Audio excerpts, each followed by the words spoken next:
Alrighty, here we've got Sunsoft is back, retro game selection on Xbox One. Our review courtesy of Red Games, the publisher of this collection. This is a pretty cool selection of games here. This is a collaboration with Sunsoft and Namitanto. This is pretty cool. So we got 3 Famicom games that never made it to the States. We've got Firework Thrower Kentaro's 53 Stations of the Tokaido. We have Ripple Island, and we have The Wing of Medulla. I'm going to go ahead and check out Ripple Island first. This is a visual novel game. Sorry, not visual novel, excuse me. A point-and-click game. I keep wanting to call it visual novel. It's a point-and-click adventure game.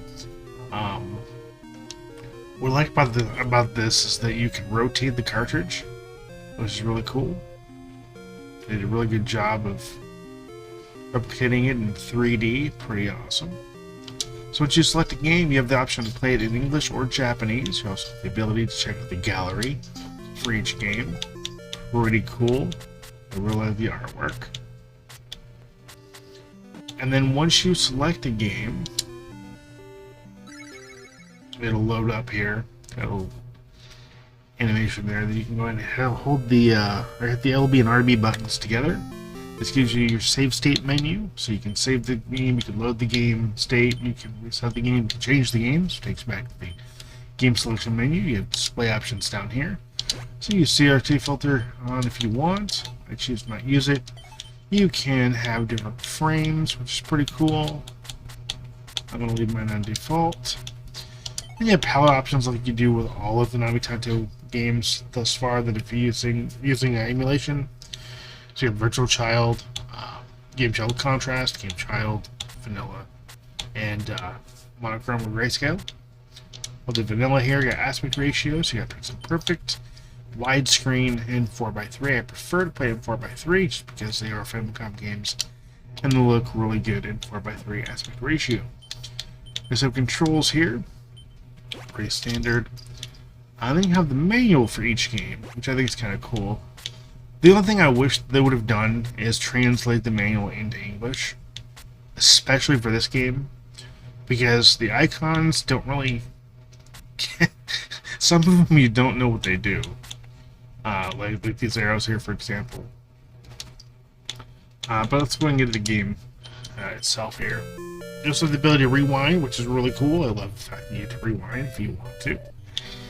Alright, Area 1. Kyle, if I go straight forward here, I should reach the castle. So here's your directional options here. Kyle, whoa, there's some weird thing over there. So you can go forward. Stoat, huh? Who are you? So here's Stoat. And you can... nobody's passing here through here. You want to get by, you gotta go through me. Alright, so you can look at him. If you got a problem with me or something, buddy, you can talk to him. Excuse me. I keep saying the same thing. You can try touching him. You can try giving him an item if you have an item. You can also try kicking him. Try to kick him, you can do that as well. And these buttons here, this one's to draw. I'm not sure how that would work. And then I don't remember what this button's for. But again, it's kind of convoluted, confusing. And then you've got the password button here. You can leave password anytime you want. You can also enter in a different password if you happen to want to go back to a different section. But overall, this point-and-click game is pretty fun. I just don't like how slow the game is. I prefer it to be a little bit faster, but it's a Famicom game. It is what it is. It's a decent game for being a Famicom game. So let's go ahead and change games here. We're going to go ahead and check out the other 2 games here in the collection, which I prefer, actually. Alright, so we're going to check out Firework Thrower Kentaro's 53 Stations of the Tokaido. This is an action platforming game. It's a pretty good game, actually.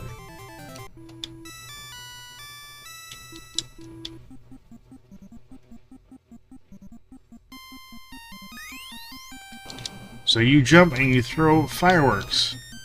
It looks like bombs to me. But every enemy, well, most enemies take one hit to kill or to subdue. Some take more than one. I like the graphics here, though.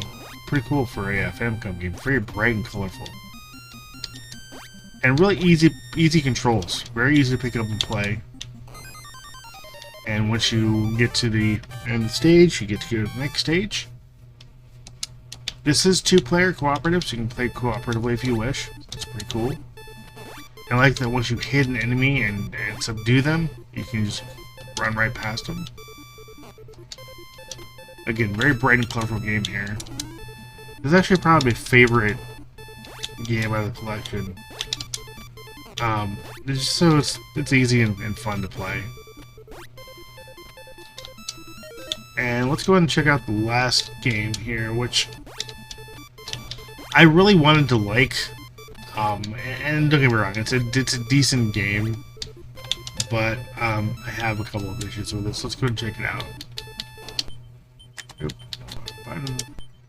You want to hit the B button, which is A for the games here. Okay, so we're gonna check out the last game here, the Wing of Medulla. It's an action RPG. I really like action RPGs, and I really wanted to like this game, but I have a serious issue with it. So we're gonna go and start the game here.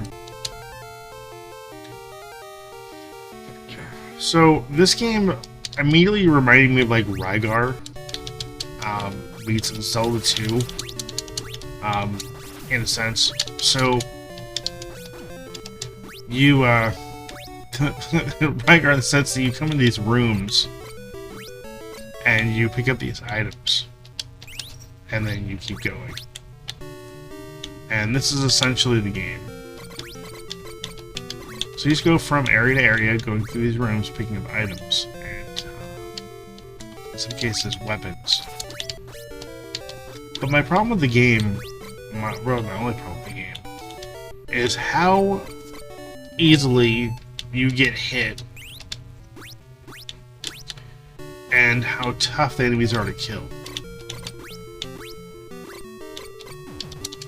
Like, you can sit here and hack at these enemies. Oh, I can say that these guys are pretty crazy to kill, but the first enemies you encounter take so many hits to kill, it's ridiculous.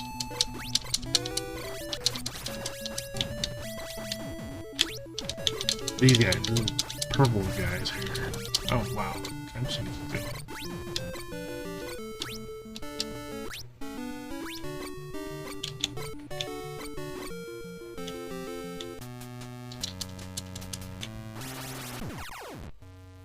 And I think this is the flame sword. I don't know.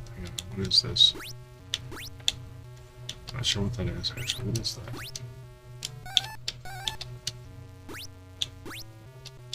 I might be able to tell what that is until I get to the next area. But I mean, the graphics are pretty cool. I like the animation. If it wasn't for how difficult the enemies are to kill in some instances and how easy it is for you to get hit versus the enemies, it would be a much better experience in my opinion. There we go. Next area. Okay, I'm not sure what that was because it's not showing up. Go figure. Oh, these guys aren't bad to kill either. But like I said, it's a decent action RPG. It's fun. I just wish it was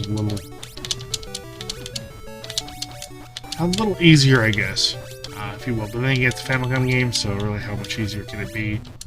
But because Famicom games are just notorious for being somewhat difficult. So yeah, these are 3 really cool Famicom games you never got in the US, and are decent to play, and you can pick them up on any platform of your choice. So on Xbox, Switch, PS4, and I believe Steam. I want to thank Radar Games for the opportunity. I've been another review here. I want to thank you for watching and subscribing. As always, next time. Take care and happy gaming.